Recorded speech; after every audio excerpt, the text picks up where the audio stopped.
Today's show is sponsored by Greats, Brooklyn's first sneaker company. They make high-quality, classic sneakers.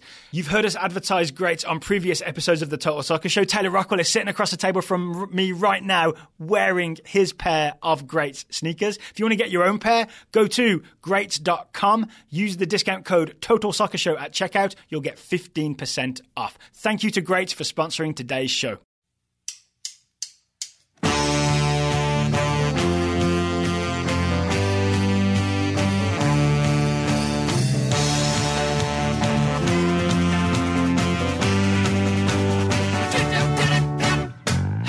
And welcome to the Total Soccer Show. My name is Daryl Grove. I'm joined by a man who I'm going to kick under the table and push him over throughout this podcast, but he's still going to come through. His name is Taylor Rockwell. Hello. Hello. Did you forget my name for a second? No, I thought you forgot it. You were the Christian Pulisic of podcasting. Yeah, I was going to say, if that's the case, you have to add in that somehow you're going to punch me in the back of the head while looking at me. It's going to be difficult for you. So Christian Pulisic became full CONCACAF hero on Friday night. He took a beating from Panama and still scored a goal, got an assist, led the US to a 4-0 victory. Yeah, and then was promptly subbed off in like the 55th minute because don't hurt our baby, I think was the overall approach to that one. Are you taking that as a sort of like he wasn't tough enough moment? I was taking it as he's done all the damage, let's get him out of there. Oh, I mean, 100% that's what it was. I thought it was like special ops. Like we drop him in, he does his thing, then we wind it back up and get him back in the helicopter. It was definitely not a negative. Mission accomplished. And I've seen a lot of people being like, he's got to toughen up and he's got to learn to take he's that. 19. But also no, like the idea of like, no, you just got to learn to get punched in the head and hop right back up. Like, no, that's not how it works. And even at halftime, I think it was Herculez Gomez was saying, he's just got to play faster. He's got to play 1 and 2 touch, as the compilation of him getting punched and kicked was like, not on the ball, he got hit. Oh, he took one touch there and got hit. Like to be fair to Herculez Gomez, he probably didn't know. There were times when he was dribbling and got tackled and kicked. Pulisic, he didn't know what the ESPN producers were going to be playing on our screens, right? No, but we've been in that situation. You don't necessarily know what's being broadcast. You just know what you're saying. Yes, and so I think to go back to your initial question, I think it was just Bruce Arena wanted to give him maybe the first 5 or 10 minutes of the second half, just in case Panama came out and had a radically different game plan. And as soon as it was like, oh no, they're still kicking and doing what they were doing, let's get him off. Maybe for the second game, and maybe just to save his life. He was limping a little bit as well after a couple of tough tackles to start the second half. So it seemed like the right move was let's get him out. Yeah. All right. So obviously we're very happy. We are. I was so nervous all day Friday. I joked tweeting out that I watched the finale of The Leftovers show as a way to unwind. I really did do that. Because I was kind of like, because I was feeling all like this tension. I was like, all right, let's just double down on the tenseness and watch a show that's definitely going to be tense and weird. I was going to say, like, why wouldn't you go like The Office or Always Sunny, or like something that's just a little bit more like, oh yes, life is light? Because The Office or Life is Light type thing is like a brief escape from the tension, but then you're back to reality. There goes gravity kind of thing. But if you double down on depression and tension, then that makes you less tense when you're done? What's the thing? It's like exposure therapy? Sure. Immersion therapy. Right? You just face it till you're over it. I don't think I want to do this therapy, Daryl Grove. Well, I'm doubly happy because obviously the United States got the win, but I was not there for the quick take, hot take. You weren't. It was a lovely episode. You all should go back and listen. I was at a wedding. Congratulations to Jeannie and Daniel, the Deanies, or Deanie, if you just want to combine them. It was a lovely wedding at the Valentine, and I enjoyed multiple people in the reception. Could be seen like frantically checking their phone, fist pumping. There was a couple different shouts at different times, and I enjoyed it. Daniel, at one point, I looked across to see him on the dance floor holding up 3 fingers when the score was 3-0. So that made me happy. What a wedding day! That's great. It was good. It was good. Congratulations. I'm sure they won that game just for him. Bruce Arena was like, "Look, they're getting married. We got to be aggressive. We got to reward them. Let's do it for the Deanies." Yes, they're an excellent couple. We got to do something good. All right. So shall we talk? We're going to go through goal by goal later on because I think we've got some interesting takes on each goal. Maybe some things that other people haven't spotted because maybe you've only watched it not 100 times like we have. Yep. But let's go back to when we saw the lineups. Yeah. So the US, they did the GIF, which I wasn't thrilled about, but it looked from the start like it was going to be the 4-1-3-2 all-out attack when you see that lineup. Did you get excited or did you get worried? Well, see, I didn't see it as a 4-1-3-2. What I saw was somebody else do it. Maybe like ESPN. I forgot who did the actual, like, here's what they're going to look like. And they did it as a 4-4-2 diamond. If it was CONCACAF.com, then they were wrong. Because they always are. They really are. I'd love to meet the person that does the CONCACAF lineups on the website. It's just a toddler throwing darts at a field. And then it's like, that's where that guy's going to play now. Jozy Altidore's a right back. Yeah. Sure. Why not? Nick Rimando is on the bench and starting? Sure. That guy's wearing the same number? Why not? It doesn't really matter. So I saw it as a 4-4-2 diamond, which did not make me thrilled. Then I saw that there was no Jeff Cameron, which made me decidedly less thrilled. I tweeted that I had a pull for my flask. I did have my flask with me. I did not have a pull at that point, although I did contemplate it, mostly because I was still walking into the wedding and I was walking past police. So I was like, nah, maybe not right now. So, touch briefly on the Cameron thing. I talked at length about Jeff Cameron with Bobby Warshaw last night. I know you've heard half that show, right? Because we met early this morning, so there's only so much time. Yeah, I got home and watched this game, and then went to bed and woke up and was like, oh, good. And now I get to watch it again. Imagine if this game had been a 1-0 defeat. Yeah, I'm not sure what happened there. Thank you to US Soccer for giving us something really entertaining to take in last night and enjoy again this morning. I'm not sure you would have heard from me this morning if it was a 1-0 defeat, I got to be honest. Turn your phone off, pretty much. Close the curtains. Yep. So one of the possible theories is Jeff Cameron is only one game back with Stoke City, maybe just wasn't fully fit and ready to go, so Omar Gonzalez gets the nod. Yeah, that could be. Or, I don't want to dwell on this necessarily, though. Maybe Bruce Arena was like, you know what, Matt Besler, you've still got one good eye. let's get that situation dealt with. Did you notice, so his eye was patched up, he had that gash above his left eye. It didn't take long for him to get an elbow in the other eye and have a cut above the other eye. Yeah, they were definitely, it was like a boxing match where they were out to sort of blind Matt Besler by just keep opening the cuts. Genuinely, no, I did not notice that. I saw that last night and I was just kind of like watching on the first run and I was sort of like, oh, they reopened that cut. And only today when you were like, no, notice fresh. That the bandage is there and that is not the thing that's bleeding. Was it Felipe Beloy? Yes, I believe it was. Yep. So I'm convinced, I've only seen this maybe twice, I'm convinced that that's deliberate because there's no reason for his elbow to get that high, right? It's just a quick like... Yeah. It's that thing. Aggressive chicken wing. First of all, that's phenomenal. That's absolutely what that should be called, and I'm calling it that forever. But I do think we've seen those moments where the aggressive chicken wing comes out, and it's just it can be a flash of like, and they were tussling. There's a lot of jersey pulling, and maybe Matt Besler gets the best of him, and there's just that little like, no, I'm mad, and then that's all it takes. So yeah. That was not great. But First again, of many not great Felipe Beloy moments in terms of fouls and getting beat. Yes. And I'll still say, like, I was not excited. I was very worried about that starting center back duo. Obviously, it worked out okay since there were no goals, but there were still those moments that made me be like, right. Are you going to bring us on a downer here? No, I'm not trying to be a downer, but I'll just say that I still, if you said, if you were to ask me a layup question of based on last night's performance, do you think those are our starting center backs? Are you okay with that? I would say no. Yeah. I would much rather have Jeff Cameron. There were still moments. I remember Gabby Torres sort of megging Omar Gonzalez after Blas Perez had beaten Matt Besler to a ball and headed it on. Yeah. And I think Torres skies it over. And then there's and Pulisic scores directly after that. So this game could have gone a whole different way if Torres had that shot on target. And isn't there a moment where DeAndre Yedlin saves Gonzalez and Besler, who've both been beaten by, I want to say, Quintero? You are correct. Yeah, Yedlin comes in, makes a brave but accurate slide tackle. Yeah. I don't want to give all the credit to Rafa Benitez because that seems like the easy thing to do. Rafa Benitez is Newcastle coach. I just think DeAndre Yedlin has matured into a player who is really sound defensively and makes great defensive decisions and then still offers something going forward. And he's kind of emerging as the near-perfect fullback. So we'll talk about Yedlin here, and then I want to go back to Besler and Gonzalez for a second, because there's another incident as well. But yeah, absolutely. I felt like a big part of what shut down Panama was DeAndre Yedlin's defensive work. And I don't mean his like sheer athleticism. Like in the first minute, he has a play where he isn't really in the wrong position. He's like done well, but he does use his pace there to like win the ball. I think he ends up drawing a foul. Yeah. I'm not sure if any other U.S. right backs are capable of doing that. Outside of that moment, it's not a game predicated on his incredible pace and athleticism. It's really sound defensive positioning, marking his man, tracking a runner in a way that he didn't used to do. I am willing to say Rafa Benitez has, and kind of giving him consistent minutes, has done a lot for the development of DeAndre Yedlin. Oh, right. I'd also say maybe Newcastle getting relegated was the best thing that ever happened to the US right back spot, because it meant Yedlin was able to get a lot of minutes in the Championship, a little less pressure. Because if they'd been in the Premier League last year, there's a chance that they'd have gone out and bought a more established right back. I think that's probably true. Yeah. So it's good for him, but then there's moments like in the 30th minute. This was the one where you saw Tim Howard after the shot comes from Panama that gets turned out for a corner. Tim Howard does the kind of gesture at Omar Gonzalez and Matt Besler, which is clearly saying you guys have like got to stay separate. You can't get crossed because they both went to the same player. Exactly. I think they both closed Blas Perez. I think, and then it led to a shot. So there was just still those moments where you could tell that they hadn't gotten many minutes together, and maybe they weren't as comfortable as we would have liked. They should be. They've been playing for the US together since 2013. Yeah, I guess what I mean by that is like maybe it was Jeff Cameron in training, and and then at the last minute I was like, he has looked a little shaky. We'll go with these two instead. And so maybe they hadn't got many reps in this particular training session. But then there were still even those moments of Omar Gonzalez doing the like, I'm going to drop off 5 yards and keep everybody on side. So it was just still those moments that made me... Okay, so those are there. But this is a day of celebration. You're right. Right? Mm-hmm. Not just because of the wedding, but because the US won 4-0 in a must-win, basically must-win World Cup qualifier. Our careers are not ruined because the US isn't going to a World Cup in Russia, which is kind of a thing we were worried about, right? Like suddenly our podcast is not such a valuable venture with the US not at a World Cup. We're not the only people feeling that way. Fox were feeling that way. They got the World Cup rights. Loads of people feeling that way. Alexi Laws and Rob Stone said exactly that.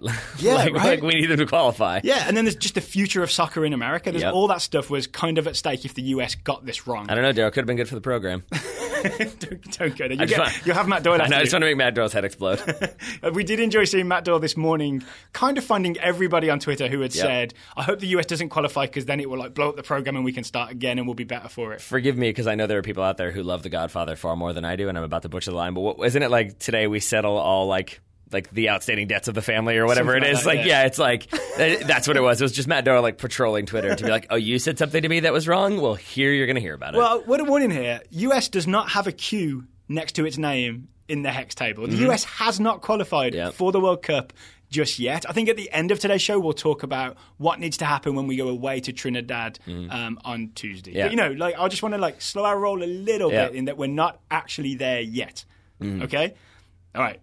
You seem to have slowed your roll. Has slowed. Yes. Okay. So, very aggressive lineup from Bruce Arena is where we started. He said we wanted to get 5 attackers going after them early. Did that worry you? Because we'd done the whole show about how Panama were definitely going to sit back and try and absorb pressure. No, I think because I didn't see that. So when I saw this roster, it didn't look aggressive. You saw it wrong. It looked to me like, so for example, we both really like Paul Arriola. Yeah. But in our preview, we discussed why it might not be a great idea to start him in this game. So then when I saw him, it was this sort of mixed emotion of like, that's exciting, but that might mean bad things. And I didn't see it as like, we're trying to get as many attackers forward as possible. It felt a little bit more like, we want to make sure that nothing bad happens. We want to play our game. And then if we're ahead at halftime, that's great. And if not, then we'll make some changes. I kind of did because I'd seen a very similar lineup to this start against Honduras when we'd similarly thought Honduras is going to sit back in like a 5-4-1 and we should try this. And then Bruce Arena went out and had 2 starting forwards, Christian Pulisic in behind them, and then 2 wingers, and then just Michael Bradley sitting in central midfield on his own. And so I knew that we were going with the same approach. And I was just kind of worried that it wouldn't work against Panama. Obviously, I was wrong, and I'm very happy to be wrong because it was 4-0 to the United States. Yes, but I think a key point there is that you said it was against a Honduras team that was like compact and resolute in their defense. Panama, that's what we expected them to be. That is certainly not what they ended up doing or looking like. So we were wrong? Yeah. If you heard the quick hot take, I made the point to Bobby that I thought maybe they were about to do that, but Pulisic scored early, and so their plan was kind of blown up. I am now not so confident in that assertion after watching this twice. I would say we were wrong in that that's not what Panama did, but I think we were right in the sense that that's what they should have done. Yes, I think we were wrong, but only because Hernan Dario Gomez was also wrong. Yeah, and I have he got it wrong, right? I have 2 they're not conspiracies, but I have 2 possible theories about this. They're half-baked ideas. One is that I do wonder if some of the stuff that leaked out in the because we talked about this in the preview that there were so many people kind of indicating it might be a back 3, that they're going to be really aggressive, they're going to be try to be on Panama early and keep possession, that maybe some of that was kind of leaked out intentionally to get Panama in this mindset of maybe if we are a little bit more aggressive, we're going to catch them on the break. That has caused problems for the United States before. We talked about that in the preview as well, that they could pressure, and that has been a problem, but we can't see them doing that. Maybe they did that. But the second thing, and I think the more realistic one, is just that maybe they smelled or scented blood in the water. That it was they said in the pre-match that the president of Panama was in the stadium. Panama had shut down. Everybody was ready to celebrate. They thought this was their moment. Yep. And I do wonder if maybe in that kind of moment of this is us, that they kind of lost track of what they should be doing. Sebastian Salazar, before the game, said, this is the loosest I've ever seen a team Panama? That is playing for the World Cup. Yep, and it kind of showed. Just to underline this, right? Never qualify for the World Cup. This is, if they win this game in the United States, this is sort of, I'm not sure if they would have officially 100% qualified, but it would have basically put them there for the first time ever. And there was a sense of occasion around it. Yep. And I think Gomez essentially did what Bruce Arena did. And whether it's in reaction to Arena's supposed attacking formation or not, and to just say, let's go get them. Scented blood in the water. And the reason I now would withdraw my idea that they were about to defend deep, but Pulisic scored early, is when you look again at the lineup, the absence of Armando Cooper and the fact that they went Barcenas and Quintero on the wings, that's 2 attacking wingers, right? Yeah. Obviously 2 forwards. And then Machado, we were convinced was going to be the right back. Yeah. The centre back who plays right back for them and doesn't really overlap but has the long throw. Didn't start. It was Michael Murillo instead, who's a bit faster, gets forward a bit more. So his entire lineup, his selection, points to a guy who was going to go at the United States and sort of kick us while we're down. Yeah, and I would say the most prominent example of how they weren't about to sit into their defensive shape is that they waited until the 26th minute to do that. That's when Armando Cooper does come on. They changed the shape, right? Yeah, that's when Barcenas comes off, and that is when I didn't notice it, you caught this one, that as he runs on, he just very obviously, Cooper goes 4-1, 4-1, holds up the fingers. This is what we are doing now. Yep, Cooper does 4 finger, 1 finger, 4 finger, 1 finger. Yeah. And I was like, did I just see that? And then the camera cuts back to him and he does it again. He does it again. Yeah. But that was twofold though. One, the US was already 2-0 up. We'll talk about the goals later. Bobby Wood had just burst through on goal and had a shot saved. It was nearly 3-0. And I think also maybe they'd noticed that Michael Bradley was alone in central midfield a lot. And suddenly if you can get more central midfielders in, which you obviously do with the 4-1-4-1, you can start to outnumber him. And it kind of did happen for a little while. The US took a while to adjust to it. So Gomez that's very much I got this wrong. Yeah. Here's me fixing it. But it was kind of too late at that point. Yeah, absolutely. Because you're already 2 goals down. But all I mean there is just to say that, so I don't think it was that, Pulisic's goal completely changed everything, that they were planning to sit back. Yeah. I think it was sort of we're still going to try to be aggressive. That doesn't necessarily change things. Oh, they scored again. Oh, he's through again? Okay, now we got to change some stuff. This is not working. Yeah. So I talked at length with Bobby last night about how I was kind of scared of this 4-1-3-2 formation and how maybe it leaves Michael Bradley too exposed. Yep. Watching it again, I'm more convinced that it could work. Is that weird? It's not, for 2 reasons. I think one, Matt Doyle wrote an excellent article where he points out just how important Michael Bradley was in this game. Yeah, there's a great passing graph. We should put that in the show notes so people can take a look at that tweet. Yeah, I say okay because I'm making notes to do that since I am adding the show notes. I'll remind you. Thank you. But it basically speaks to, I think his point was you make Michael Bradley's life more difficult to make the attack's life easier. Yes. And so you can kind of do that against quote unquote weaker opposition. You're probably not going to do that against Brazil. I think the other reason why we're more okay with it is a point that you made, which is that it's sort of what Real Madrid do. Yes. And if you had said, do you like the idea of the United States playing a 4-1-3-2, a 4-3-1-2 at times, I would have said no, because I don't think it's feasible. I don't think it really works. And then if you had said, it is what Madrid do, I would pause and be like, oh yeah, okay, yeah, I could see that working. I think it's because in my mind it seems like a slight knockoff of a 4-4-2, and it just seems like a very traditional, whatever, we'll put these guys out, we'll win. It doesn't really appeal to me, but as soon as you give me the real world equivalent where it works consistently, I'm like, all right, Champions League. All right, I'm with you now. I'm with you now. So it's worth, if anyone's getting mad at us right now, because we're saying that they're doing what Madrid does, it doesn't mean that we think the US national team is as good as Real Madrid. No, right? you told me while we were watching the game that Darlington Nagbe was better than Luka Modric. You said that. I heard you say it.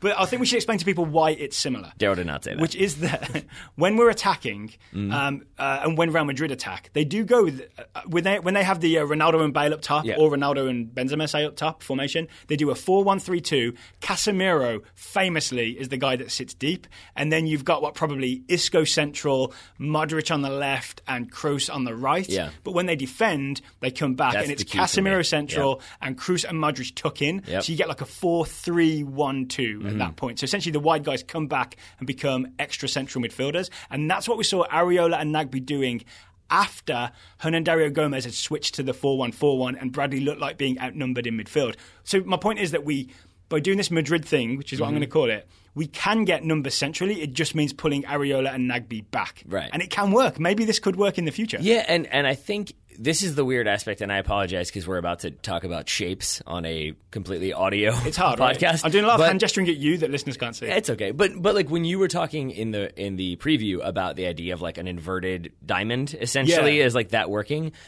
A diamond on its point is what it didn't occur to me that then defensively that diamond could flip around. And so in my mind, I was like, I like that, but I don't necessarily love that idea. Then if the team comes back at us, then it's suddenly Michael Bradley by himself. Which is what it was a lot through a lot of this game, and he just kind of handled it. But there were those moments then when you would see that the flat four, and then you would see 3 midfielders shielding the middle of the field in front of them. And I was like, okay, that works really, really well with Christian Pulisic ahead of them in the Isco role, I guess. Yep. Basically with the freedom to do what he wants, and That I like. I like that a lot. Ooh, okay, so I'm going to say Casemiro is probably a better player than Bradley.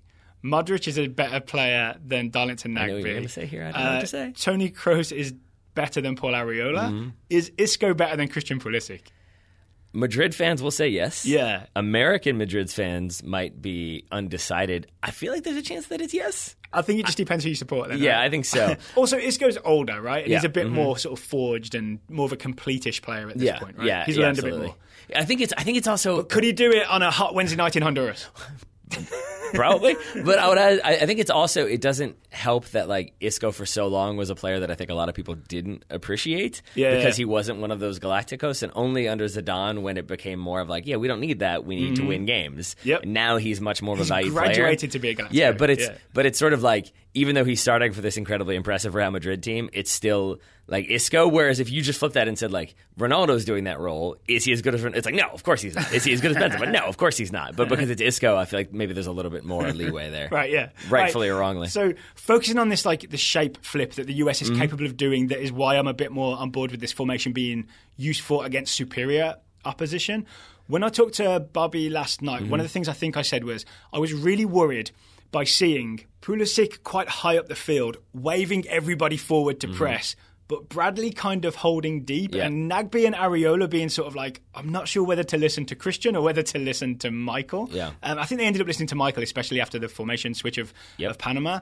I am now thinking that it's not that people weren't doing the correct thing, and like Michael Bradley was scared to go step with them. I think Christian Pulisic maybe had it wrong. Yeah. That he was trying to get everybody to press a bit too far when maybe it wasn't the right thing to do at that point. I'm specifically thinking like minute 27 to 45. Well, there was definitely a sequence when Pulisic, as you said, is waving everybody forward, and you could see, number one, people not joining him, and number two, Jozy Altidore, who was kind of sitting in behind and not aggressively pressing, sort of like pointing at different things and kind of directing. Like he was explaining to Christian Pulisic what was supposed to be happening. And I think so. I think it was. Like, it could be a number of different things, and obviously there's no audio, so we don't know. So it could be him saying, like, all right, if you want to do that, then you need to step to him. Or it could have been like, no, that guy's open, we're not going to do it. Either way, it did feel like everybody else was sort of getting into their shape and kind of locking it down. And especially as the United States progressed, time went by into the second half, you could see there were still some players who were like really aggressively going at Panama and trying to make things happen. And then there's a sequence in the 54th or 55th minute when Nagbe passes the ball off, and you can see him like just do that. Like, everybody calm it down. Like, stop trying to do stuff. You can't see what Taylor's doing with his hands, but if you remember Ross from Friends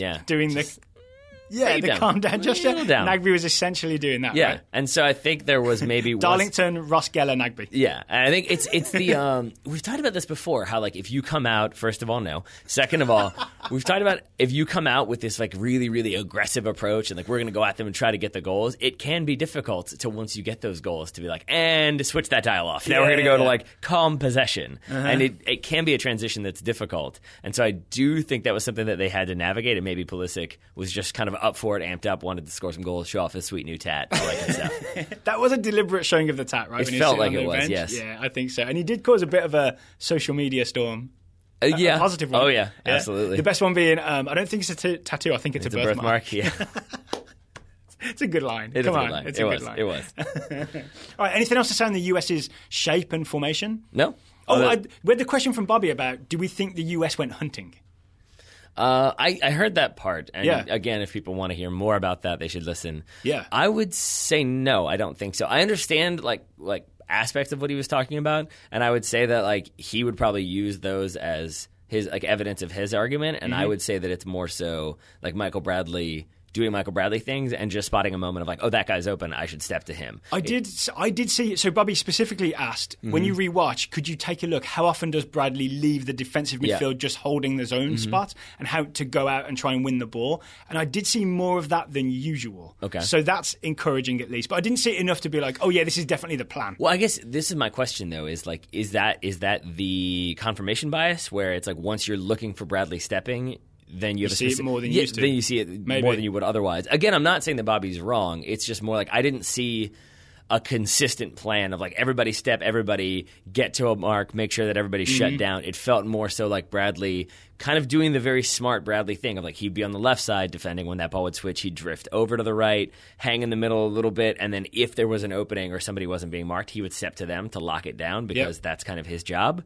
But it didn't feel like he was like head on a swivel constantly looking for people to step to and win the ball off of. I think that's true. I think what actually happened, this is my guess, is that, like you said with the Matt Doyle point of make Bradley's job harder by giving him the whole midfield to try and handle at some points, so the front fiver's job is a lot easier.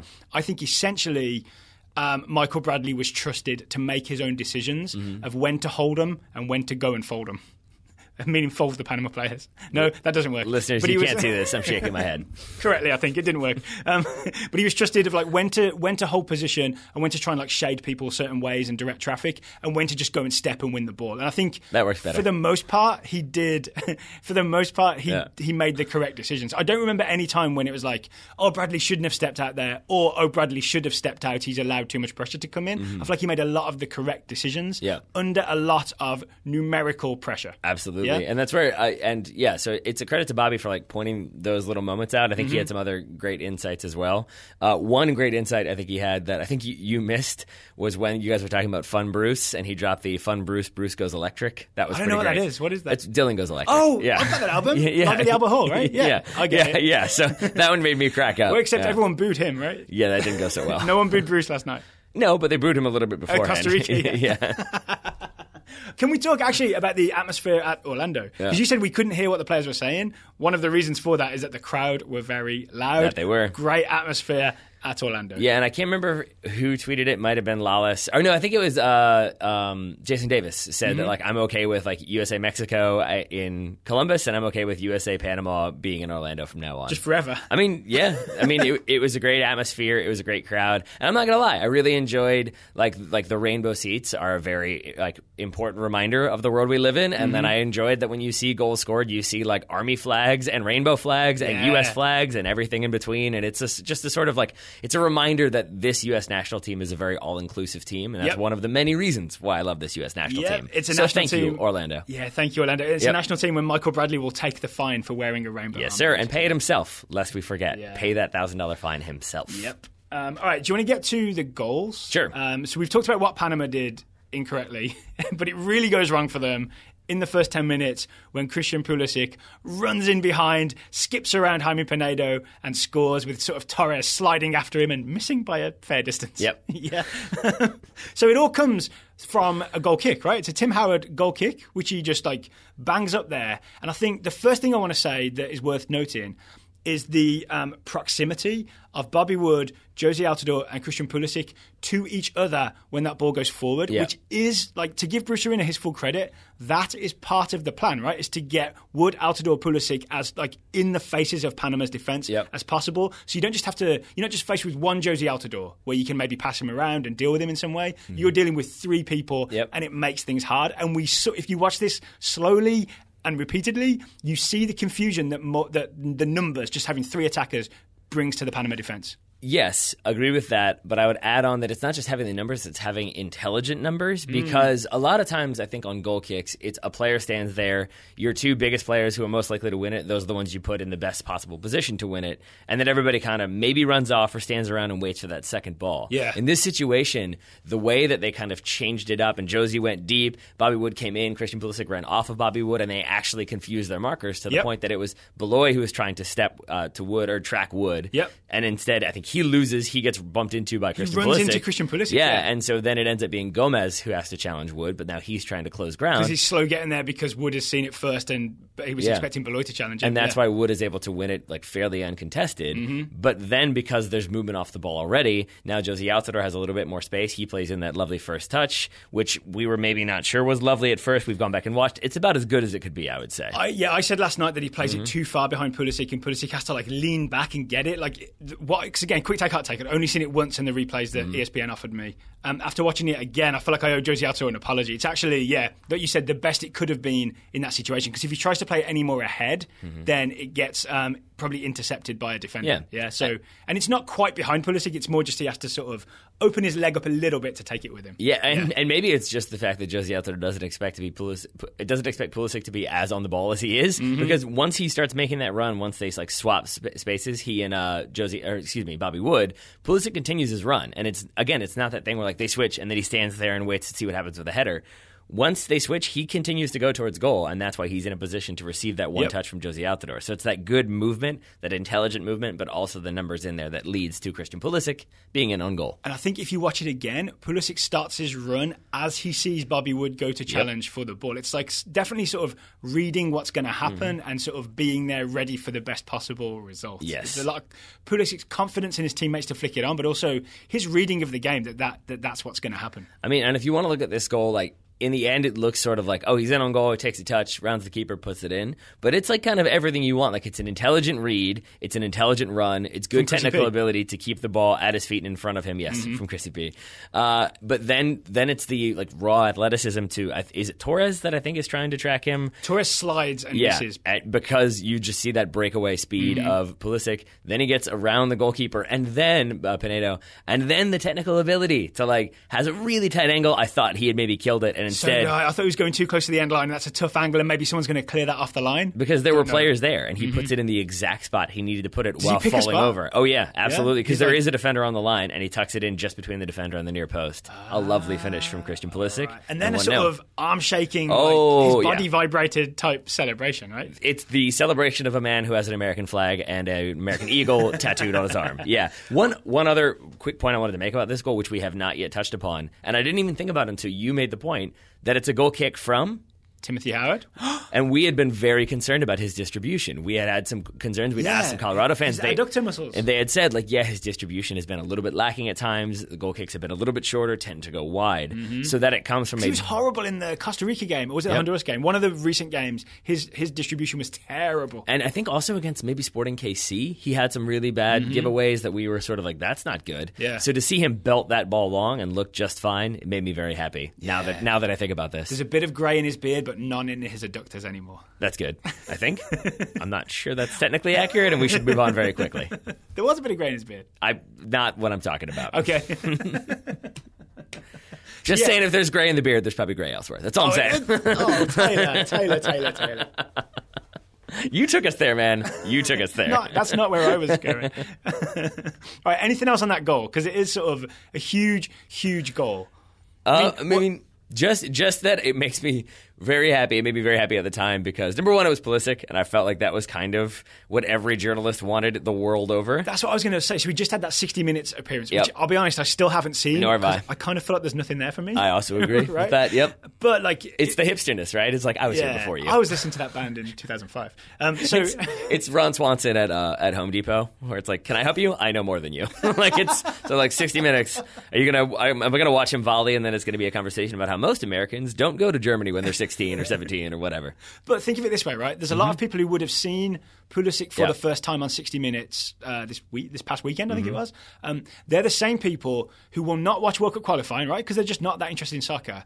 But they may watch the World Cup because they're sort of patriotic and they're like, treat the World Cup like we treat, say, the Olympics. Like, I don't watch sprinting until it's the Olympics. Then I'm all about the 100 meters. Wait, you're not all about the decathlon? Yeah, exactly. Just on a daily basis? Get out of here. But you get what I'm saying, right? But then those, for us and for soccer as a whole, those are the potential converts who are suddenly like, oh, I didn't realize I love soccer so much. So like, this is an early taste of like, they're told about this guy, Christian Pulisic. Yeah. So maybe they like check in on what happened Friday night, and they find out that 7-8 minutes in, he dribbles past two Panamanian defenders and scores, and suddenly we have this like great player. Yeah. They may be more excited about the World Cup now. So especially since we're going to the World Cup, hopefully, knock on wood. But what I'm saying is, as hipstery as it is, it's great for the narrative. It's great for the long-term future of soccer that Pulisic delivered so early in this game. What if they only said, I'll watch the first 10 minutes of this game, see if this Pulisic kid's any good? I mean, some people probably did.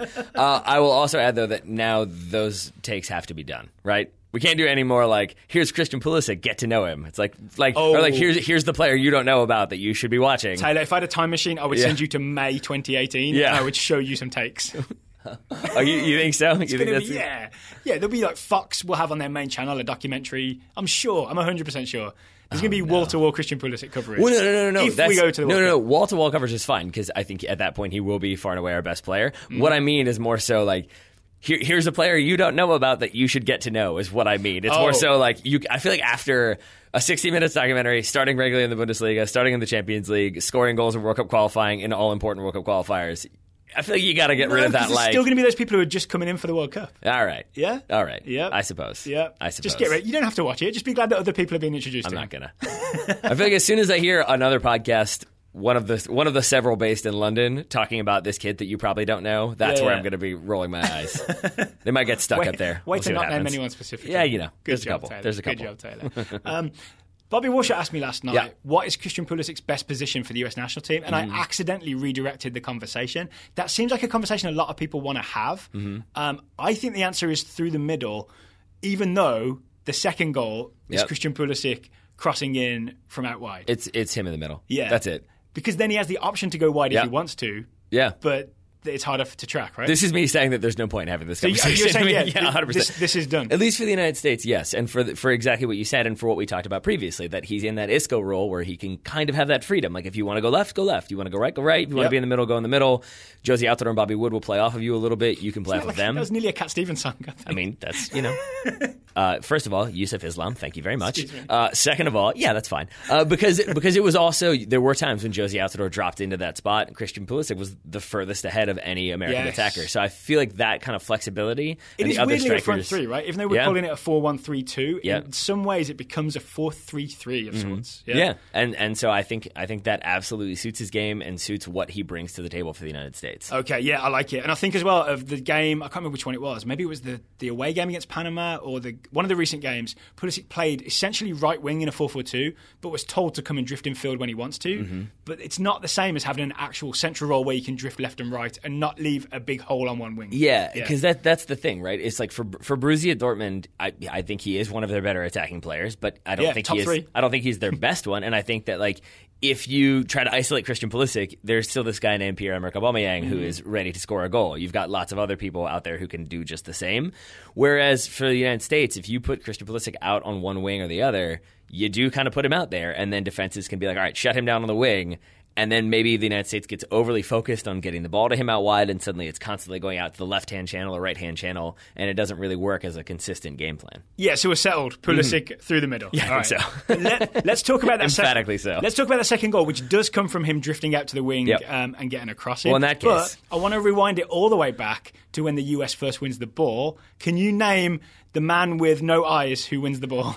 I mean, it's Matt Beasley, who certainly steps and wins that ball. I would also add, again, I love DeAndre Yedlin because he is tucked in and in the exact right space to handle the overlapping fullback. So Paul Arriola, who would be tracking that runner, can step to the man playing the ball, puts him under pressure, and it's thus not a very well-hit ball. Into Perez, right? Yeah, that Beasler then is able to step and win. But it is that kind of cohesive defensive game plan. We watched this, and I think you don't actually see Yedlin on screen, but you see Arriola's reactions, which is like, oh, I need to track a Valle. Oh, no, I don't. Who's the left back? Yeah. Oh, no. DeAndre Yedlin's got him. I can go do this. I'm not sure who plays the pass to Perez, but Arriola goes and puts that under pressure. But it is you see Yedlin briefly, and it's enough to see that he turns and passes off the man he's marking to Beasler or Gonzalez. I forget who's closest to him, and then he takes like a step wide that indicates I've got the overlapping fullback. You are free to step to that guy, and Arriola does just that. Okay, then that pass goes into Blas Perez. Not a perfect pass. Nope. But Matt Beasley has basically followed Perez out from like a more attacking from the penalty area essentially, and just like steps and wins, and the US are off on a counter-attack. Yeah, which is what we thought Panama would be doing to us. Not tonight. Not tonight. And this was where, like, I had said that I could see this game being one where it's like another Jozy Altidore doesn't score, but we go back and watch and we see all of the amazing work he did off the ball. Instead, Jozy Altidore did score, but I would say Bobby Wood just as impressive in his running because in this sequence, he's the one who drops in, receives that ball, holds it up, then drops it back to Nagbe, and then Nagbe plays that beautiful ball over the top for Christian Pulisic. So here's a point. So I agree with what you just said about Bobby Wood. I think a lot of people were concerned or slightly annoyed that Nagbe didn't have like an outsized role in this victory, right? Yeah. There's no Darlington. I think I talked about this with Neil Blackman as well, about like maybe it's time that Darlington Nagbe owns a game and we're like, oh, Nagbe won us that game. But he's more of a facilitator, so maybe it doesn't always happen. But this ball, this spot of Christian Pulisic over the top, kind of is a big moment, right? This is like it's kind of an easy pass because Panama have made it easy, but Nagbe still plays it perfectly and is very involved in this goal. I would give him a key pass if I was doing stats for this. I think that's fair, and I would no say matter that, what the up to standards say, I would write key pass, and then First of all, I'll deal with my boss afterwards if he calls me. Yeah, that's fine. Is your boss you? So that works. Yeah. I would say that like I heard that conversation, and my take on it is that I would compare Darlington Nagbe to a player, bear with me, like Paul Scholes or Michael Carrick, who's a player who, like, they were never really that player who, like, yes, they could score goals and stuff like that, but they were never that player that you would look to as, like, Paul Scholes is taking this game by the scruff of the neck. Michael Carrick is doing that. There were always other players that maybe were more representative of that, but they're those players who, over the course of time, came to be Xavi saying, like, Paul Scholes is the best midfielder in the world, and all these people who now prize Michael Carrick for everything he does, but it's never that sort of like, oh, remember when he had that game-winning goal or he dribbled 18 people? Yeah. And I feel like that's kind of what Nagbe is for the United States. He is a, like, regular, consistent player that you're going to have those moments of, like, I love you, darling Eggs. I called him that for your benefit. Where he's like, he just does the simple thing and does the smart thing. Oh, we talked about the Ross Geller thing earlier. Yeah, he calms it down, or he just plays a simple ball over the top, but it's made to look simple, but it's actually a really well-hit, perfectly weighted ball over the top. Like, he just does those simple things that you need so that other people can have the shining moments. Yes, and the shining moment here belongs to, 1, Christian Pulisic, and 2, Jozy Altidore. So should we start with Pulisic? Because, weirdly, we rewatched, you pointed this out, Pulisic gets this wrong to begin with. He does. Yeah. He is expecting to accelerate past Murillo. He is. And forgets to take the ball with him. He does. He has to come back and try again. Yeah, he basically, like, you can see his first touch, it's trying to create that separation, and he whiffs a little bit, and that's why he slows it up then, does a couple step overs, then creates the separation and plays that ball in. Does the fact that Murillo started and not Machado make this kind of easier? Yep. I feel like Machado is just a more more of a stronger presence who might have been able to sort of hold Pulisic up and not get beaten so easily. Here is what I will go with to answer your question. There was the sequence when Jozy Altidore shoots and his shot is blocked and it looks like it's going to go out. And, like, maybe it came off of Jozy in the end, I forget. But either way, like, Pulisic hustles and puts the player under pressure, and then it ends up the Panamanian player concedes a throw-in. That's what happens. Oh, this is after Pulisic has, stepped and, bitten 2 people and then slipped it to Jozy. This is really early on, Yeah, this is nothing related to the goal. I apologize for that. But it was then it was like he kind of walks away and Murillo just kind of comes up and half-heartedly shoves him as though he knows we're supposed to be really physical with. So it's like, oh, you're near me. Here's a touch, and it just felt like that was representative of Murillo's overall game. That it's like, oh, I'm supposed to be defend. Oh, shoot. Oh, I'm supposed to foul him. Well, here's a touch. Like, it just felt like, he was not. I'm only familiar with Murillo from watching him a few times for New York Red Bulls. I've never met him or I have no idea of his character, but that's really interesting. I like to think of him now as someone who is the kid that hangs around with the tough kids and is trying to do the things that they do, but his heart's not in it and he knows it's not right. Exactly. And he hopes his mum doesn't see him. Exactly. and then I do think, though, that with the reputation that Christian Pulisic now has, there is maybe an element of oh boy, he's coming at me and he's very good. Don't get beat. Don't get posterized. Oh no. And that's what happens. I mean, Pulisic with a couple little step overs, and you can see him kind of setting it up, because it's not always that the step over is just this flash unnecessary move. Sometimes it is. But it can be that you kind of set him up and set him up and set him up until they're a little bit off balance, and then you use it to get away. And that's what Pulisic does so well. Because the point, to go to basics a little bit, the point of a step over is that you're supposed to be faking like you're going the way your step over is going. But then the step over is you not taking the ball and going back the other way. So it's really putting the defender off balance by going, you think I'm going this way, but actually I'm going this way. To go the boxing metaphor, it's a jab. You set him up with a jab, you keep setting him up, and then you hit him with a hook or the uppercut or whatever it is. And that's what the that touch to get space is. Yep, and that's what he did, right? So he gets more or less to the end line, crosses it in with the hook. Yep, right? Sure. Hooks it in. And Jozy Altidore is on the end of it, and it's a simple finish. But when you rewatch, he does a couple smart things to make all of this happen. I hate this because I saw different outlets. I forget who it was who retweeted one that was it's a great ball that even Jozy Altidore couldn't whiff. Yes, I wasn't thrilled about that. And it's stupid because, number one, goals don't just happen. A striker has to be in the right position. That is not how soccer works. Right? Strikers are not in the right place at the right time. No. Just because they're blessed with some magical luck. Yeah, no. You have to be there. But in this situation, it's also, I would argue, incredible awareness from Jozy Altidore, because he is making that run to the near post. As you would. You expect the player, we've seen Christian Pulisic do this before, he's going to cross it low, he's going to put his head down and just bang it into the box and see what happens. In this sequence, Jozy Altidore starts to make that run. Felipe Beloy sees him coming and kind of adjusts. He steps closer to the near post. Right? Yeah. And then Jozy Altidore, I think, sees what Pulisic is doing and breaks off that run and cuts back. And that's why he's in the exact right position. If he had just crashed that near post, he goes back post instead, I think he's not there. I think it goes just by him, and it's one of those slides out and just can't meet the end of it. Or he receives it and Beloy pokes him. Yeah, it's not happening. Yeah, and so just that ability to mid-run recognize, the ball's going somewhere else, and maybe I've thrown Beloy off. I'm going to cut to the back post. Beloy's definitely thrown off. I'm sorry, I can't remember who it was, but I saw it briefly last night. Someone tweeted us and asked, why doesn't Beloy make a play on the ball? Yeah. And I think it's because of what Jozy Altidore has done to him. He's made him think near post, then gone far post, and suddenly Beloy is I think the honest answer as to why he doesn't make a play on the ball is because he thinks he has made a play on the ball. He thinks he's blocking out. Yeah, I've stepped into the space where Altidore wants to be. Now I've cut out that ball in. I've cut out Jozy Altidore. If anything happens, it will be him fouling me to try to get to the ball, and then the ball's in the back of the net. Or if there's someone at the far post, some other defender has got him covered. And also, there's also a thing of once you're in that position, you don't want to poke a leg out towards goal because that ends with OG. Yeah. after your name. Yes. Correct? So we also talked about this in terms of was this Jozy Altidore's plan to fool Felipe Beloy? Was it Jozy Altidore reacting to seeing what Christian Pulisic was doing? And I think after the conversation with Bobby Warshaw last night about flow state and being in the flow state, I think it's called. I think it's all of the above. I think it's just Jozy just instinctively, having played so much soccer, knowing what to do, does all those things at once, and it all links up. What has become the unofficial TSS mantra? Things can be two things. There it is. It can be both things, and I think it is. And with all that said, I would add that it is, and I hesitate to use this term because it's so often misused, literally a perfect ball from Christian Pulisic. That it is in the exact right spot. Chris Traeger. Yeah, right. Literally, the perfect ball. It's because it's Pinedo. It's far enough from Pinedo that he cannot come off his line. He can't really trust himself to get there fast enough. Yeah. Obviously, it wrong foots Beloy, and then it's just in that spot where it really is a tap in finish. Again, good work from Jozy Altidore to get there, but it is an inch perfect pass from Christian Pulisic. And that's 2-0. Yep. All right. So, narrative of the game, this is where Panama maybe, after the next chance Bobby Wood has a few minutes later, they change up their formation. The US adjusts a little bit with Nagbe and Areola coming a little deeper. Things are a little nervy for a minute. There's a chance that Panama come back. Tim Howard makes a save. Things are okay. And then, Bobby Wood has the ball on the touchline. Taylor Twellman, bless him. Thank you, Taylor Twellman, for doing the commentator's curse in a good way. Normally commentators will say, he never misplaces a pass, and then the player misplaces a pass.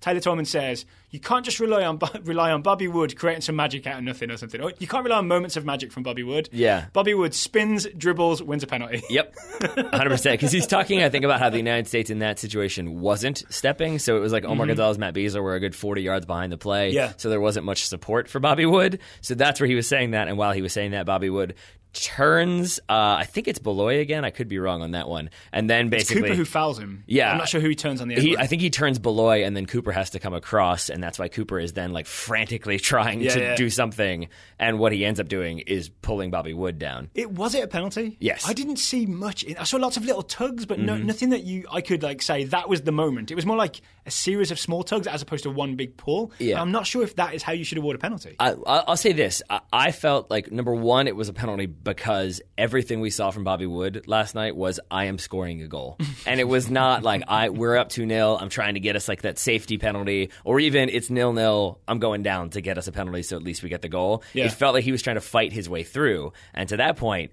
it's a lot of contact. It's a lot of different contact. It's a pull here, it's a pull there, it's a tug there. And I will add, as we talked about before, that when you're running at full speed, just a little bit of a touch, a little bit of a nudge, that can be enough to send you sprawling. And I think if you're grabbed from your left sleeve, then your right sleeve is pulled, then the back of your neck is pulled a little bit, eventually you're going to be so off balance that you're going to go down. And I think that's what ends up happening. And I don't think he dives. I heard some people saying that he sold it really well, but I saw the same thing from Bobby Wood the 2 or 3 times that I remember him being fouled. He was definitely fouled a lot more than that. But the 2 or 3 times I remember, which is when he was on a break or whatever, it's he collapses forward because he's been knocked down at pace, and then he kind of really doesn't even dust himself up. Just has that stoic look on his face and just gets back up. We've both had this, I'm sure we've had this specifically in indoor games where you've been fouled enough that if I stop, the ref's going to blow the whistle. You can kind of keep fighting, and then there's a certain point where you're come on, man, that's enough. And then the ref's whistle blown, here's your free kick. And it felt like that the reaction that I would have in that situation is what Bobby Wood had, of just that sort of all right, I'm going down. I know I'm going to get a penalty. I'm not diving, but it's just sort of you've grabbed me enough. I'm falling down. I'm not going to try to fight through. Yeah. I'm just going to go down. And I'm annoyed by it because I'm probably not going to get to take this penalty. Before we talk about the penalty, the Jozy Altidore Panenka. Altanenka? Panenkador? No, Panenkador. it's a Panenka that Jozy Altidore hit. I refuse. I'm not entertaining this. You're not in for any wordplay? No. Fine, all right. Yes, and... That's not about you. That's not about you, Daryl. Let's think about how we got here. Yeah. Because this is a goal that starts... Sorry, I just heard the yes and. This is a goal that starts with Michael Bradley. It does, yes. So not only does this start with Michael Bradley, there's an attack just before this where I think, is it Bobby Wood or Jozy Altidore has a shot saved? I think it's Jozy Altidore. It's Jozy Altidore, yeah. Has a chance saved. And it started because Michael Bradley stepped and won a ball in midfield, launched a counter-attack. Altidore has his shot saved, right? Yeah. Then Panama come back down the other end. Then it's, I think it's good work from Yedlin again, tracking his runner. Yep. Michael Bradley steps and pokes the ball away. Yep. Then this move begins, and then it ends with Bobby Wood running into the area. So if you're looking for the evidence of what Michael Bradley did so effectively for the United States in this game, watch the minute or 2 minutes before we win the penalty kick, and you'll see Bradley launch one counter-attack that we get a save on, and a second counter-attack from which Bobby Wood wins the penalty kick. So, yeah, and I think with that in mind, what I'll say is, again, to go back to Bobby Warshaw's point, maybe this is just me, like, being semantics or whatever, but, like, I would say maybe the issue I have is, like, with Hunter, that it makes it seem like he's, like, out there, like, head on a swivel, like, and then he's going to strike. And what I think more of in these situations with what you've just described is it's more like he's patrolling. Like, he's the boat out in the water, like, making sure everything's good, nothing bad's coming. We're like, he's a scout almost. Well, I mean, Bradley's the outlier, I think, with the rest of the team are hunting. Yeah. Right? The front five are hunting. And so if people didn't hear that show, I'll give you a quick synopsis of what it was. It's that, like, there's not like an organized press. Like, you know how Jurgen Klopp kind of has everybody covering certain angles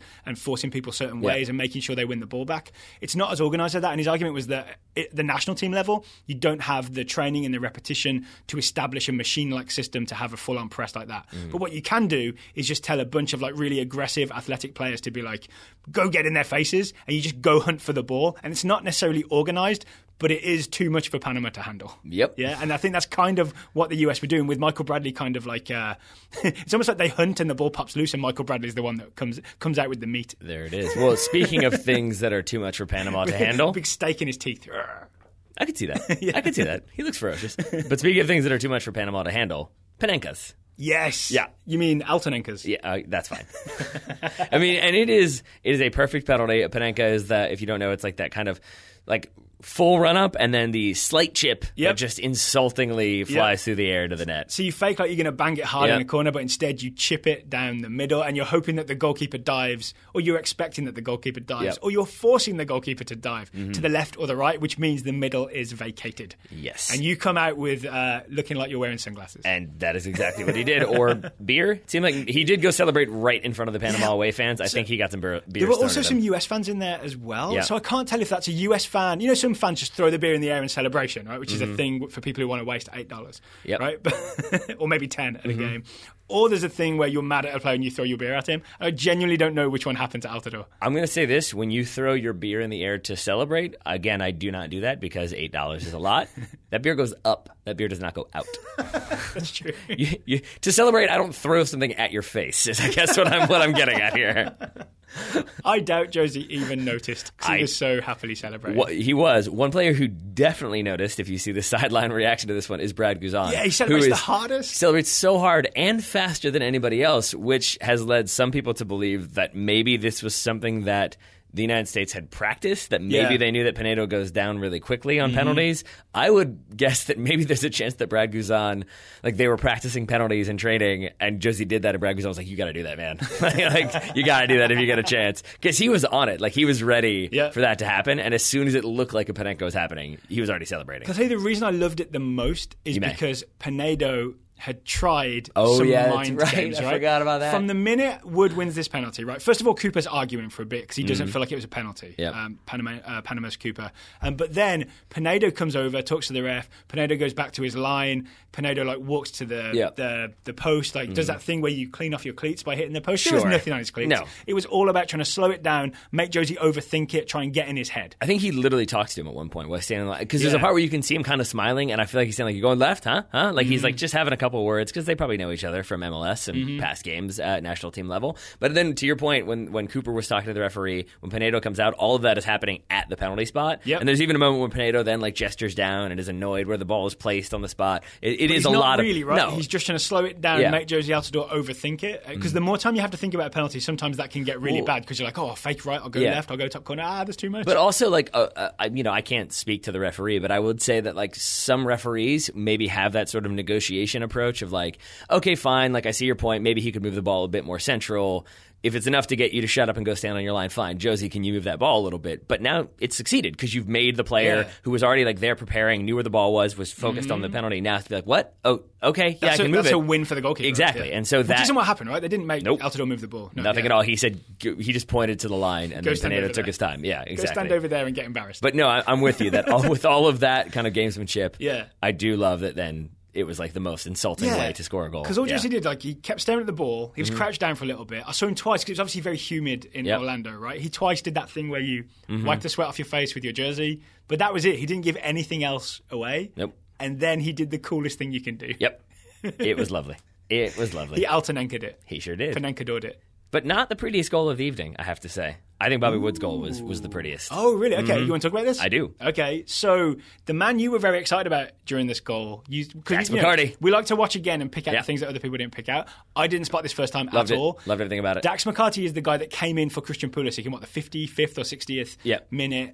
It's essentially to do a more defensive job, right? To kind of drop a little deeper. The US ended up in a sort of a 4-4-2, right? With McCarty and Bradley both holding central midfield. Seemed like the smart move at 3-0. Hold that result, it's a good result. Yeah, I think also with the idea that maybe, I mean, they didn't really, Panama really, like, it seemed like, as Ian Dark said, they were kind of okay with 3-0. It was like, let's just do some damage control, but I think maybe there was an expectation they're going to start sending numbers forward, so we're going to need you to deal with those numbers, but then also find a way to get out of that pressure and help us kind of get possession from defense to attack. And he really did. He did a great job of being open and connecting simple passes. Yeah, and that's so what you were talking about with this goal.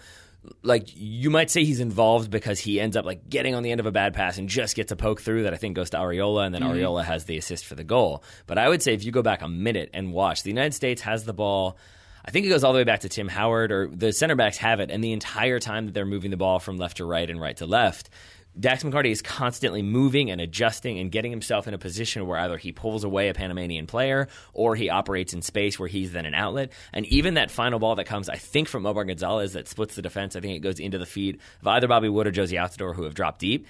Dax McCarty is pointing at it and telling them where to play. Yeah. So it's him creating space, moving the entire time, being very dynamic in his movement, but also helping direct traffic. And I thought all of that was critically important. So Dax, I think I was joking last night that there's a tree that says Bruce Hearts Omar. Yeah. There's also a tree that says Bruce Hearts Dax, but it's not as a first choice. It's like Bruce Hearts Omar, and then like, and also Dax. Yeah. And then, like, underneath it, yeah. Or Bruce and Dax are friends. Maybe basically. Carved by Dax, possibly. But he's definitely a guy and Benny too is underneath that Bruce Arena trusts. Yeah. And he's definitely a guy that he'll bring into a game to see it out. And I think what this made me realise is it's not just a defensive posture type thing. It is that he has something to contribute going forward, right? Not in a Christian Pulisic kind of way, but in a finding a pass kind of way. Yes. Yeah. That's exactly what you're talking about. So I think he certainly didn't hurt his stock, and I would say if anything, it maybe solidified his role as that sort of impact player off the... Not impact player, but you know what I mean? Like that player who Close out. Yeah. Close out. Yeah, yes, exactly. So before we talk about Wood's finish, how about Areola's assist? Because I also saw some other people talking about how, Areola just works hard up and down the wing, doesn't really contribute that much. It's really big for me that Areola gets an assist with a really nice, clever little pass after dribbling at Panama's defense. Let me first say that those are the same people who, when the United States don't look like they're like 100% into it and going for it, they're furious. Because this U.S. team, it's supposed to be about heart and fight, and you're supposed to work really hard. But then when you have the player who does that every single game, well, you got to have more than that to win. It's like, okay, well, you're just never going to be satisfied. But yeah, I mean, and it's what we initially thought about Paul Areola was he works really, really hard. He's going to get up and down. He's going to scrap. He's going to fight. He did all of that in this game. But what I think you were the first to spot in games previous was his first touch, his ability to kind of settle under pressure. First touch at pace. Yeah. And then his top speed is also something quite scary. And he's also one of those fellows who's not like the tallest of individuals, but can still win 50-50 challenges and fights for every single one. But when he fights for them, it's not just, I'm going to put a guy under pressure and see what happens. It is sort of like chesting it down when he has no business doing that. And so he has that ability, and then he has the ability to basically look like Christian Pulisic. We kind of confused them a couple different times because we're like, look at that step over from Pulisic. Oh, wait, no, that was him. similar like running styles or dribbling styles. They're not quite the same build, right? I'm going to say it's similar gait. Yeah. Gait with an I, is that how you spell that? Sure. Yeah. Why not? Let's say so, yeah. Yes. So, Areola, a definite threat. To me, he's like someone who can be competing for a 100% starting spot in this US national team going forward. Agreed. But I completely agree with that. But like for the purposes of this goal, it's kind of what we talked about with Pulisic's assist for Jozy Altidore, is that he comes down the channel, he does a couple step overs, and he baits the defender in. Then he gets away from them with a quick little touch, finds that opportunity, finds Bobby Wood, and it's a nice little like he's dribbling across the top of the box, and it's a little like outside of the foot flick through two players into the feet of Bobby Wood, and then the beauty of Bobby Wood's finish, which I saw somebody point out. I think maybe Matt Tomaszewicz, that it was like that was a peak Taylor Twellman finish, which is maybe why Taylor Twellman enjoyed it so much. So what does he do? He kind of receives sort of back to goal, or at least 100% back to goal. And he receives it with his foot on top of the ball and takes it and spins at the same time. He does a pullback, basically. That's all it is. It's like he puts his foot on it and then in the same motion rolls the ball behind him. And I think everybody expects him to kind of take that touch and hold it up and look for the option, or maybe then turn. And it's just that first little deft touch and the awareness of, if I turn, there's nobody behind me. That's what I think so it is. Do that. I think I didn't see him check his shoulder or anything like that, but I'm sure he knows that I am not marked tight, right? Beloy or Torres, or I think another centre-back had come on at that point. No one is like right up on top of him. So he knows all I got to do is turn and shoot. And he was correct. And it was interesting because there were other moments where it felt like he maybe should have hit the net, or should have at least put the ball in frame, and didn't. And there was one of the first half that was very similar to the goal he ends up scoring, where he, I think, puts it wide. Yeah, it's very early. It's 0-0 at that point. Yeah. I think, And again, if you look at that, he doesn't look. He doesn't see who's behind him. He just has that awareness of, I've got space and time. I'm going to turn and shoot. And then I think later in the game, he takes on three players, beats them, and shoots wide. And again, it's like maybe he could have put it on frame, but by the same token, it's because he created something out of nothing. And I think he does that again for his goal. So well done, Bobby Wood. And well done, everybody. Yeah. 4-0, still not officially qualified, and we're going to talk about Tuesday night's game against Trinidad after the ad break. But just final words on this game. Yes. It's a final word on this game. Isn't it just great to feel really positive about a US game for the first time in what feels like a while? Yeah. Even though actually we were quite excited in June. Yes. June was a long time ago. I'll add this again. It was a wedding with an open bar. If they had lost this game or drawn this game and it wasn't very good, not sure I'm waking up early enough to do this one. So thanks for that. I'd have been meeting you here at 8 a.m. on my own. Yeah, maybe. Or maybe it would have been those like, how about 9:30? And then at 9:30 it would have been like, how about 11? How about Sunday night? Okay, today's sponsor is Great. Great are Brooklyn's first sneaker company, and they offer what their name suggests. The Greats. So we've got great shoes that they sent us. Taylor's just leaned back in his chair, kind of like Michael Shea, to sort of show them to me like he does at the end of Weekend I'll take that comparison. Yeah, looking good. They're comfortable. They're lovely. I tend to just go socks in the office, but not when I'm wearing these. Nope. They've been tied up, laced up the whole time. All right. And the Greats have become kind of a long-term sponsor of the Total Soccer Show. You've heard a lot from the Greats in the past few weeks. You have indeed. Today, we're going to do a special segment where our man of the match, or our MVP, depending on we're going to go British or American, is going to be sponsored by The Greats. Yeah. So who is The Greats man of the match for United States 4, Panama 0? Who was the greats of this game? The great player of this game? Yeah. Who's ready to join The Greats? There we go. That's the one we want to go with. And I would say the man we were just talking about, Bobby Wood, has a decent chance because he worked so hard off the ball, but obviously got the goal, got the penalty, Jozy Altidore with a brace. And I think Christian Pulisic is the obvious one, and I feel like you're going to say him. So I'm going to say Michael Bradley is my answer. Okay. Because for what we talked about, that like he basically did a lot of stuff that probably won't get much attention. I think we had some people who are frustrated by his passing at times, but I think that's what happens when you are the only person who's trying to like do 15 different roles to allow other people to do fun things. Yep. Again, look at that passing graph that's going to be in the show notes. Yeah. So I think for that and many other reasons, the most important player in my mind was Michael Bradley because of what he did and what he allowed others to do as well. Okay, so I'm a big believer in sponsored segments being on brand, right? So for my The Greats man of the match, I thought I've got to go with someone who, like the Great sneakers... Oh, Michael Bradley's Italian, by the way. You see what I'm doing here already? Well, you're fast, you're fast. So that's worse than yes and, that was. Oh, no, but I'll say it first. So I'm just getting worse at improv as the show goes on. The Great sneakers are made in Italy, sold in New York. Yep. Made in Italy, from New York. Yep.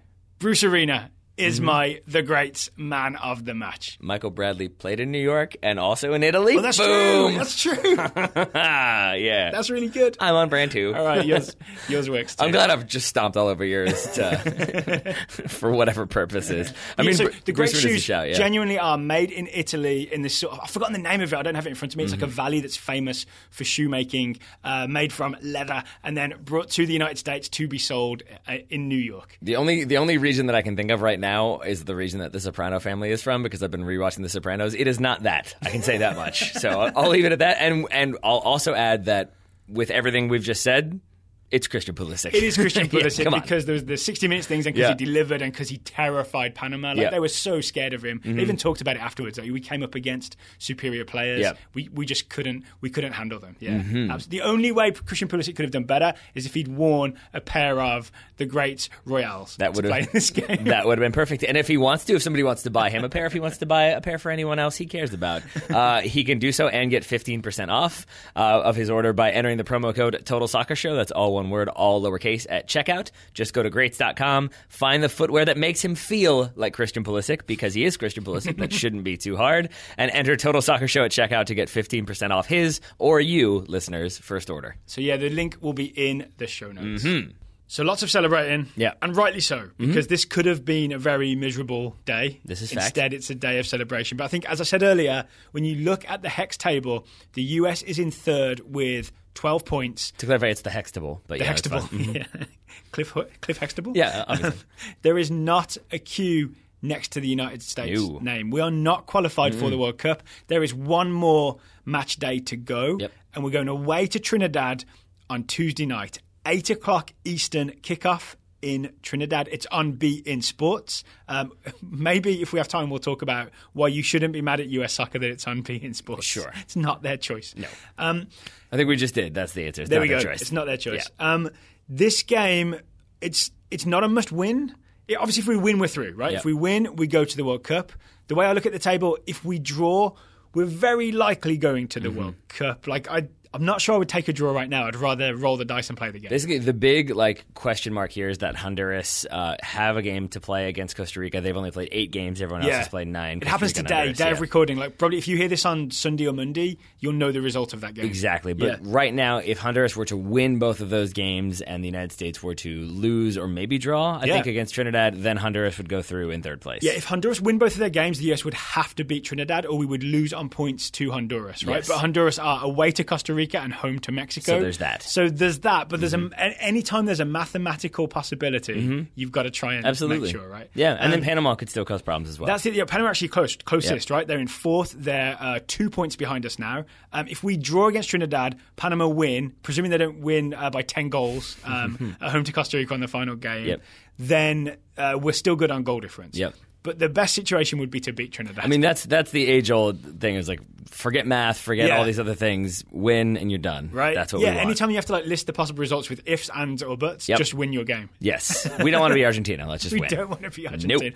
Or we'll maybe talk about Argentina, Peru on the thumbs up, thumbs down international roundup, which will be coming, Wednesday or Thursday? I imagine we will definitely be talking about one major South American team missing out. Yep. So, yeah. Okay, so US goes to Trinidad. Do we go with this 4-1-3-2 that we're all excited about now? I've talked myself into it. Away to Trinidad in this game, or is that too much of a gamble? I mean, I don't think it is. I wouldn't mind seeing it. You don't think it's a gamble? I don't think it's a gamble. I think it worked, and I would like to see it continue. We like stability. We like the United States doing kind of the same thing, but Bruce Arena... Because then we can judge each game against the last game and get the feel for it. But I think you were about to say...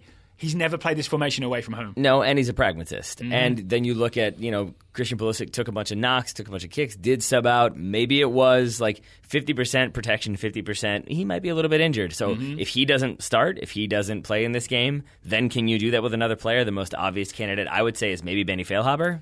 I think Benny Feilhaber could play that role underneath 2 strikers. But I think when Christian Pulisic plays it, it's very different because he almost becomes, take the first goal against Panama as an example. He becomes essentially a third striker in a 3-man forward line, and sometimes he's the farthest forward player, right? If it's more of a midfielder, more of a more traditional number 10 like Benny Feilhaber, it's not quite the same, right? No. He likes to be a little deeper and have a little more space to work in. I will say, while we're talking Benny Feilhaber for a moment, we did see when Jozy Altidore had that Panenka that we saw the bench reaction, and there were some players on the bench who probably didn't want to be on the bench. They just kind of like politely applauded. They're like, "Yeah, okay, great." Yeah. Clint Dempsey, Jeff Cameron looking in your direction. Then there was Brad Guzan, who reacted very dramatically, as if he'd scored it. And 3 other players who were all kind of like hugging in a circle was Tim Ream, Graham Zusi, and Benny Feilhaber, who was very excited. And he said, "If I'm coming here for nothing else than to be a cheerleader, then so be it." And he was a good cheerleader. Yep. So there you go. Good cheerleading, hugging Graham Zusi. Well done, Benny. And maybe Benny gets some playing time against Trinidad. Yeah. So I think that will be the issue, though, is if Christian Pulisic is there, then maybe they stick with this. If he's not, if he's injured, if they want to just give him like 10 minutes at the end or something, or no time at all, if they don't need to risk it.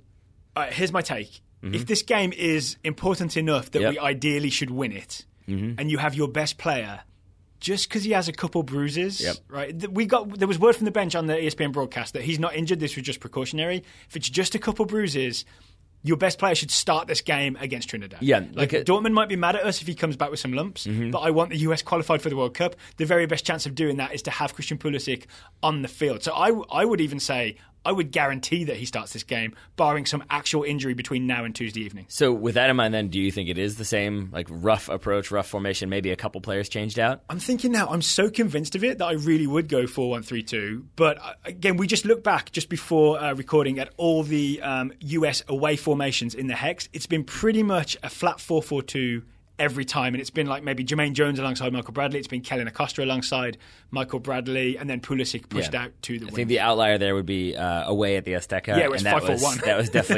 definitely an outlier. But the thing that is also worth noting here is that Bruce Arena tends to change it and go with that 4-4-2. Also, 2 different like qualification, like not cycles, but what's the term? Like when you have like the 2 qualification phases, basically. Rounds. Thank you. That's the obvious one. That twice now, the first leg has been like, oh, he's going to do this. He'll probably do the same thing, maybe make a couple changes, and then he makes like 8 changes, and it's a new formation. The next game, he made like 7 changes, and it was a new formation. So he does tend to change it up, even when he says, oh, we haven't even thought about that next game. No planning at all. So I also wouldn't be surprised if suddenly it's a back 3 and there's all new personnel in there, because Bruce Arena does Bruce Arena things. The other thing is, Trinidad, with all due respect to them, are easily the weakest team in the Hex. I mean, they're bottom and already eliminated. They've already fired 2 coaches, right? They're on to their 3rd coach, Dennis Lawrence, this time round. They're already eliminated. I kind of think we haven't won a game away from home in the Hex. I don't think we've never won at home and then won away. That was the thing that Neil Blackman said to me, which he was correct, but it kind of hurt to think of that. This is the best chance. Going away to Trinidad is your best chance to win an away game. That's why I'm more in favour of a more attacking formation because, and I don't want to sound like I'm Hernandario Gomez here, they're there for the taking. Well, I think your point when we talked about this in the office was, but maybe part of the reason why the United States hasn't won away from home is because they haven't played Trinidad away from home yet. Again, Trinidad are the only team in the Hex that are already eliminated at this point. Everyone else is still technically in contention except for them. So they are the weakest team. They are trying, it seems like, some experimental things where they're bringing in some like proven players, but who are like 27, 28 playing in the Trinidad League. Yeah, they've been mixing up with some domestic players. And they've got some youngsters. Levi Garcia did things against Mexico, there's that. But it's not like, I think there was no Kenwin Jones. You had Kevin Molino coming off the bench, same for Jovan Jones. They didn't start that game, so it seems like it's kind of an experimental team who probably will want to go for it because at this point, he's probably not going to be fired, so he'll still have this team for the next round of qualification. Is it Dennis Lawrence? Dennis Lawrence. Stephen Hart before, and then it was the one who was there for like 3 weeks. I want to say it's Tom Saintfiet. Saintfiet. Tom Saintfiet, there you go. So I feel like he's not going to be fired because he's still new, he's still figuring things out, he's trying different things. It's at home, it's the final game of qualification when they're already eliminated. It feels like a game that they could go for it, and if they lose 4-0, they lose 4-0. Better to kind of go for it and try something than sit back and fight and then still lose 1-0. So potentially lose 1-0. I'm kind of scared of making predictions about what teams will do now after kind of getting burned by Panama, who the obvious thing for them to do was to sit deep in a 4-5-1 or 4-4-2, invite the US in to pressure them and, kind of clog it all up and then break on the counter. So after Panama did that, now nothing makes sense. I just don't understand what anyone's doing. I think the obvious route to go then is for each of us to just take one side and pretend like we 100% believe it's going to happen, and at least we're half right is the way to go. And then we'll get a drive time radio show. Yeah, exactly. We'll have to change our voices, though. But let's say... I'm just saying, Daryl, then you know it's happened. Oh, no, I'm scared by how accurate that sounded. So I'm saying that Trinidad, I don't know what they're going to do. Yeah. So really it's all about thinking, what should the US do? Win. And then they should win, right, but should they risk it all to win by playing that 4-1-3-2, or should they go more conservative and go 4-4-2, where essentially what that means is pushing Pulisic out to a wing, you drop either Areola or Nagbe, and you bring in, let's say, Dax McCarty to play alongside Michael Bradley, or you bring in Kellyn Acosta to play alongside Michael Bradley. To me, these are the two options. And then 3 at the back is that outlier option that could also happen. Well, I think the only thing I would say is I take issue a little bit with the idea that a 4-1-3-2 is so risky because I think because of that Bradley isolated in midfield thing. Yeah, but I think what we talked about a little bit was that our Real Madrid conversation. But against it was a while ago. But against weaker quote unquote opposition, that's when you do that because you bank on your defense and Michael Bradley to kind of organize things and keep it compact when you need to. I think they're capable of doing that. So I don't see it as much. It's not like we're saying we're not going to have any midfielders. We're going to go 4 defenders, 6 attackers. It's not quite that much of a gamble. So I think it could work. But given that it's Bruce Arena, I do think maybe this is the game where we see it be a little bit more conservative. The United States is probably happy for it to be 0-0 at half. Then maybe they change things up in the final few minutes when Trinidad are a little bit tired or Trinidad are trying some things of their own. Maybe that's where you see some experimentation. So I wouldn't really be surprised with whatever Bruce Arena does. I also will say that I think it is once again so good that the United States beat Panama because we're back in that position where it sort of is okay. I can see if he tries this, that makes sense. If he tries this, that makes sense. I won't even be mad if he tries this. Whereas against Panama, we were both a little bit do not do this. Please don't do that. This will not work. Oh, no, I'm terrified. Yes. So we're back in a place of confidence. I'm just looking forward to it being over the finish line. Yep. You know what I'm saying? And World Cup qualifying, and we can start thinking about Russia. One final thing I would add is there's also, I think you hinted at this earlier, there's also the chance that a bunch of guys are tired or beat up from Friday against Panama. And you may see some weird changes that you didn't expect. Because it could be Jozy's hamstrings are tight. He deserves to start, but maybe he doesn't need to this game. Yeah. I mean that's always a possibility. Or Matt Peace's eyes. I don't know what's going to happen to those wounds above his eyes. After getting another one. Yeah. You know what I mean? Jeff Cameron. Maybe if it wasn't a personal, I don't think you're going to work sort of situation, then maybe it was just you're not quite match fit. Need a few more days, but you will be for Trinidad. So we'll get Jeff Cameron in there, and maybe he'll partner Tim Ream or something like that. Yeah. Again, maybe I don't think you would. Have we given up on predicting the lineup? Is that what you're saying? Essentially, yes. I think we have. I've been burned too many times, man. 3 different times we've gotten it wrong with the away fixture or the second leg. I'm not biting, Bruce. I'm not biting. You're not biting. All right, so anything else to add before I remind people what time this game is? About this game or just life in general? Because I do have one thing to add. Listeners, since you can't see, because again, audio podcast, for the last hour and 15 minutes, Daryl has had one piece of hair sticking straight up like an alfalfa situation, and it's been my favorite part of the show. Why did you choose to tell me as part of the show? You could have told me off air. I think it just needed to be said. See, this is why we don't do video shows. You fixed it, and then you adjusted it again, and now it's back. Hooray. See, when we do our Facebook Live thing that we may be talking about for the World Cup, so for example, we're going to have to fix my hair beforehand. And that's the reason we haven't done it so far. It's mostly because of my hair. Yep. Vanity. All right, so the game is Tuesday night, 8 o'clock Eastern. It's on beIN Sports. Yep. If you don't have beIN Sports, it's also on Universo. It'll be en Español on Universo. Also, you can probably, if you try hard, you can find it on the internet. This is true. Let's just put it that way. Yep. One other big win for the US program was the US Under-17s opened the World Cup on Friday morning. Yes, I watched live, 10:30 a.m. kickoff. Beat India, the host nation, 3-0. Yes. It was goals from, it started with Josh Sargent from the penalty spot. Chris Durkin got a penalty. Did. Sorry, got a good strike, a good volley. goal. Yeah. Good volley. And who scored the third goal? Andrew Carlton. There it is. So it's kind of the trifecta of the big names that we were sort of hoping to see make a big start. It was, and it was also Andrew Carlton. We talked a little bit about how the atmosphere was probably going to be intimidating. When he scored his goal, he definitely did a cup the ear, listen to the crowd, because I think he didn't enjoy the home support. That's a bit much for a U17 tournament. I'm all right with it, man. Got to have that swagger, got to have that attitude. So we both watched this semi-casually, right? We didn't go deep on it, so we can't offer some big analysis of it. But did you basically feel good about the US performance? Yes, I did. It's hard not to, right? I mean, I think for the opening game of a tournament where there is a decent amount on the line and the United States has pressure, has expectations, I think to get a 3-0 win, at times it looked a little bit nervy. At times they looked a little bit vulnerable. Again, you're always going to look a little bit vulnerable when you don't have, say, any center backs and you're playing 2 holding midfielders there. But with all that said, I thought they looked good, and I thought it was a good comprehensive performance overall, but we'll see what other people say this coming week. So plan for next week, we're going to talk for Total Soccer Show, we're going to talk to Will Parchment making his comeback to soccer. I'm not sure if he's been back anywhere else. It's the Will Parchment Comeback Show. That's what I'm going to title it. We're going to talk under 17s with Will Parchment, and we're going to talk about USA, Panama and Trinidad. So it's always good to get Will's thoughts. I'm sure there'll be some wonderfully obscure literary references in there and or Jurassic Park references. I'm okay with all of those things. He really scans the whole spectrum. Yep. Also, the Top Draw Soccer Show. So other show which either Taylor or I, or sometimes together, co-host with Travis Clark, the director of content at Top Draw Soccer. Those guys are experts in youth soccer, those guys being Top Draw Soccer and Travis Clark. Yep. So you'll be talking to Travis on Wednesday's show where you'll review USA, India and USA Ghana, which is on Monday, 7:30 a.m. Monday. USA plays Ghana. It's the second game of the group stage. Ghana, I think, beat Colombia, and I'm sure beat Colombia in the opening game. That's the big game. That's the big game to watch. You know more than I do, so well done, my friend. Well, we'll set the DVR here, and I'll brew you some coffee. Okay, How about that? Sounds good. So yeah, Will Parchment on Monday, Travis Clark on Wednesday on the Top Draw Soccer Show. Go find it in iTunes, all one word. Thank you once again to the Greats, for sponsoring today's episode. Taylor Rockwell, thank you for taking the time to talk to me today. Hey, buddy. Yeah? Right back at you. Hey. Listeners, thank you for listening. We know this was a long show, but there was a lot to talk about, and most of it was positive, so I've really enjoyed it.